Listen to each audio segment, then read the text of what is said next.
As pessoas lidam com o luto de formas diferentes. A escritora Rosa Monteiro encontrou uma maneira de lidar com a morte do marido dela escrevendo um livro.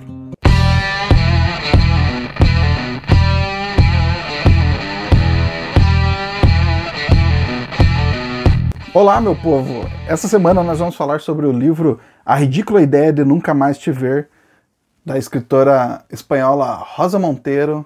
Este livro aqui, que foi publicado pela editora Todavia, com tradução da Mariana Sanches. Pois bem, nisso de tentar escrever sobre a ausência do marido em sua vida, né, a Rosa Monteiro seguiu por um caminho não tão óbvio assim. Esse livro aqui não é um relato exatamente sobre o marido dela, ou sobre a morte do marido dela, nem nada assim. Ele segue por um caminho indireto, digamos. Porque para falar sobre a morte do marido, a Rosa Monteiro vai falar sobre a história de vida da Marie Curie. A Marie Curie, como você estudou lá no ensino médio, você estava prestando atenção nas aulas, né? Ela é uma cientista polonesa, depois foi morar na França e tal, que foi a primeira mulher a ganhar o Nobel, que fez pesquisas relacionadas à radiação e que teve uma vida bem complicada também. O marido da Marie Curie também morreu. E quando ele morreu, ela escreveu um diário de luto. Assim. Ela escreveu sobre os dias que antecederam a morte dele e como foi a experiência para ela após a morte dele. Então o que a Rosa Monteiro faz é reler esses diários. Nessa edição deste livro aqui também tem esses diários aqui no final, você pode lê-los na íntegra. E ela analisa esse diário e passa a relacionar com a própria vida dela. Ela vai analisar as experiências de vida da Marie Curie, porque além de ser uma cientista brilhante, ela teve que enfrentar toda uma sociedade machista, né? Ela foi a primeira mulher a ganhar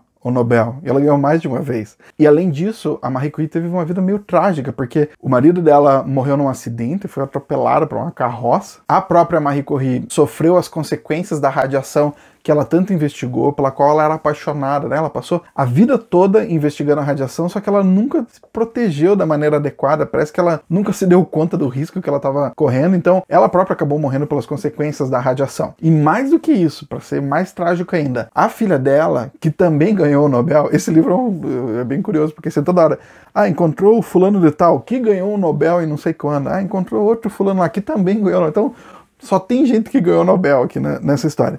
Então, a filha da Marie Curie, que também, né, fez pesquisas na área de química, na área de física e tal, ela também ganhou o Nobel e ela também morreu em consequências da radiação. Então era um período muito doido, de muitos prêmios e muitas desgraças. Só que esse livro aqui, ele não vai por um caminho de biografia necessariamente. Então, ele vai fazer comentários sobre os diários dela e sobre a história de vida dela. Então, a Rosa Monteiro fez uma longa pesquisa, né? Ela leu diversas biografias a respeito da Marie Curie para poder fazer os comentários que ela faz aqui. Então ela vai traçando uma biografia afetiva, digamos assim, porque ela conta a história dela, conta qual era a relação delas com as pessoas ao redor e faz comentários a respeito deles. Então não é necessariamente uma reprodução histórica daquilo que aconteceu. Ela vai fazendo comentários, assim, por exemplo, ela fala assim, o pai da Marie Curie falava um monte de coisa escrota pra ela, porque era uma sociedade extremamente machista, né? Muito se fala que ele incentivou ela a estudar,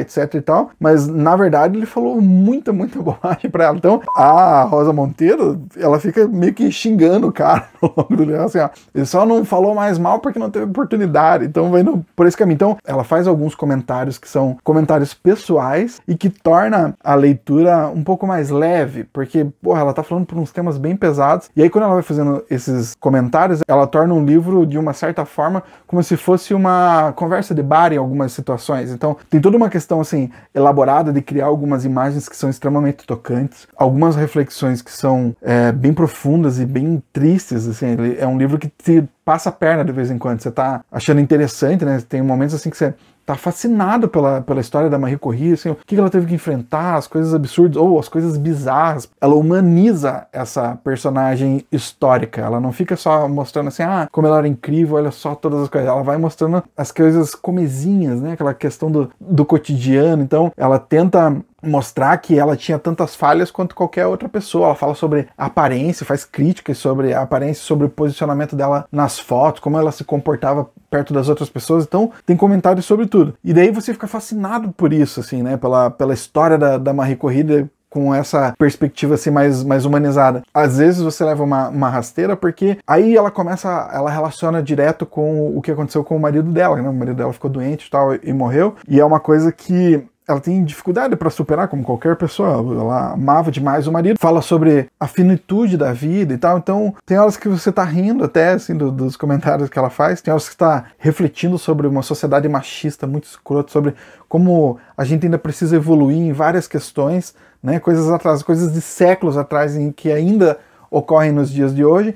Em outros momentos você fica meio assim, sei lá, deprimido, fica refletindo sobre questões relacionadas à morte, à elaboração do luto mesmo. Eventualmente pode ser que você desabe no choro, pode ser que sim, pode ser que não.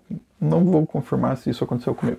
Esse é um livro que dialoga, de certa forma, com um outro livro chamado O Ano do Pensamento Mágico, da Joan Didion. Um livro que vai falar também sobre a morte do marido dela, e eu acho que a Joan Didion, eu não sei se é assim que pronuncia o nome dela, então desculpa. Nesse livro, O Ano do Pensamento Mágico, ela faz essa análise da questão do luto de forma muito profunda e muito direta. Eu acho que aqui a Rosa Monteiro, ela tenta dar voltas, né, com essa história, que é uma coisa legal. Não tô dizendo que ela tá enrolando no livro, né? É uma escolha estética dela, uma maneira de narrar que ela encontrou. Já no Ano do Pensamento Mágico é uma coisa mais direta. Tocam no mesmo assunto, só que um é mais direto e o outro é de forma mais indireta. Mas enfim, são livros que de alguma forma acho que vão te botar para pensar a respeito do luto, e pode ser que para algumas pessoas seja uma oportunidade de entender como alguém diferente de você, alguém que pensa diferente de você, reage ou como lida com a questão do luto, né? Como que as pessoas sobrevivem a isso, como que elas continuam com suas vidas, continuam com o seu dia a dia, quando aquela pessoa que você ama já não está mais lá. Porque esse livro e o do Ano do Pensamento Mágico faz pensar muito nisso, assim, nisso de que, que absurdo que a vida continue, que as coisas, os objetos ainda estejam ali, sendo que a pessoa não está mais. O objeto, as coisas do dia a dia vão perdendo o seu significado porque a pessoa que dava significado a eles não está mais ali. É bem triste, é pesado, mas eu acho que de alguma forma pode ser, em algumas situações, uma leitura reconfortante. O único ponto desse aqui que eu não gostei muito é uma questão de linguagem, assim, que ela usa, por exemplo, hashtag em várias situações, assim, tem algumas palavras, né? Hashtag palavras. Eu não entendi qual que é a função disso nesse livro. E aí só me atrapalhou a leitura, na verdade. Eu achei meio irritante, não sei por que isso, pra ficar moderno, sei lá. No mais, eu achei um livro coisa mais linda, assim, um livro muito tocante. Portanto, nota para a Ridícula Ideia de Nunca Mais Te Ver, da Rosa Monteiro, 4 estrelas. É um ótimo livro, é bacana para você ler e depois ficar olhando pro nada, refletindo sobre a existência e chegando à conclusão que a vida não faz o menor sentido. Então é isso, se você é fã da Rosa Monteiro, diga aí quais outros livros dela que você gostaria que eu comentasse aqui no canal, beleza? Se você gostou desse vídeo, deixe o seu curtir, que nos ajuda bastante. Se inscreva no canal se você ainda não é inscrito e a gente se vê na próxima. Até mais!